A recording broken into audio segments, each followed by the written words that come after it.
আমার একটা বদনাম আছে আমার পার্টিতে, আমি যে প্রায় নাকি রবি ঠাকুরের কথা বলি। আসলে আমি মনে করি যে হি ইজ এ ফিলসফি, তার প্রতিটি হচ্ছে চারিদিকে দেখো চাহি হৃদয় প্রসারী, ক্ষুদ্র দুঃখ সবই তুচ্ছ মানে।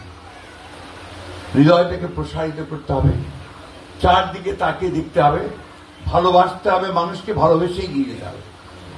এই কাজটা যদি আমরা না করতে পারি তাহলে আজকের এই যুগে আমরা কিন্তু যুগের সঙ্গে তাল মিলিয়ে চলতে পারবো না। খুব ষড়যন্ত্র হয় প্রতি মুহূর্তে, আপনাদের মাথা খারাপ করে দিচ্ছে আমি জানি। এই যে আপনার ফেসবুক, সোশ্যাল মিডিয়া প্রতি মুহূর্তে মাথা খারাপ করে দিচ্ছে, এমন এমন কথা বলে, এমন এমন লেখে। আরো কিছু কিছু মানুষ আছেন যারা এমন ভাবে উস্কানি দেন যে সবাই বিভ্রান্ত হয়ে পড়ে। আমি কিন্তু ফেসবুক করি না, দেখিও না, আমি সোশ্যাল মিডিয়া দেখি না, কারণ আমি জানি যে তারা সমাজকে অস্থির করার চেষ্টা করছেন, আমার মধ্যে বিভাজন সৃষ্টি করার চেষ্টা করছেন। এই বিভাজনে আমি অন্তত আপনার বিভ্রান্ত হবার লোক নই।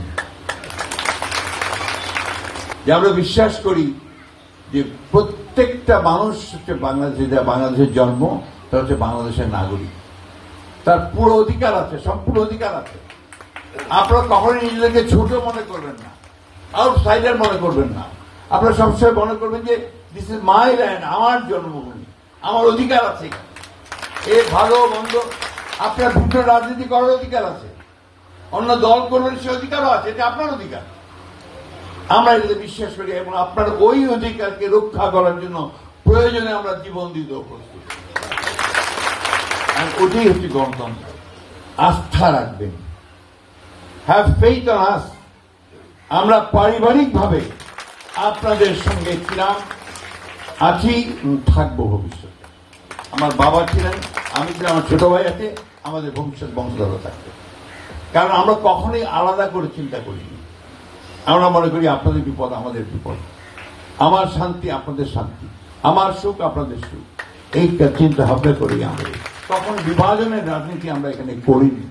শিলিগুড়িতে বোধহয় সম্ভবত আমরা ওই যখন নিয়ে এসছে হিয়ারিং হবে বেইলের ব্যাপারে, তো আমরা ওই কোর্টের চায়ের দোকানে বসে চা খাচ্ছি। তো অন্যান্য উকিলরা যারা আছেন তারা বেশ কৌতূহল নিয়ে দেখে বললেকে জিজ্ঞেস করলো যে আপনারা তো জয় বাংলা থেকে এসছেন না? বললেন হ্যাঁ আমরা তো জয় বাংলা থেকে এসছি। তো আপনার নাম কি? বলরাম গোস্বামী। ওনার নাম কি? মির্জা আলমগীর।